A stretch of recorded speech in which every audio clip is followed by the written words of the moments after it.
Uy, grabe naman tong si RCR, oh. Pero what do you guys think? Should I hold or sell?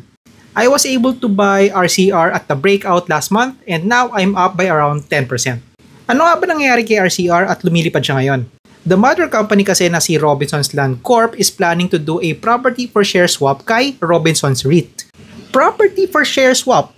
Sounds familiar, ano?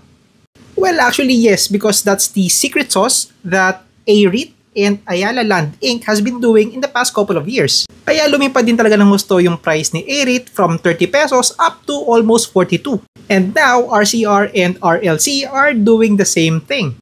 What is about to happen kasi is yung mother company na si Robinsons Land Inc. will be infusing 9 malls kay Robinsons REIT.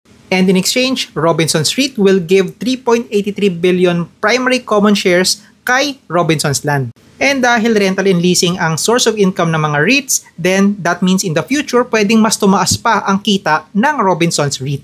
Then as the earnings go up, the dividends could go up, and also the stock price could also go up. So, may benefit din dito si Robinsons Land. O diba? Win-win? And then, meron pang usap-usapan na si RCR ay pwedeng pumasok sa Philippine Stock Exchange Index. So, what do you guys think? Should I sell or continue to hold?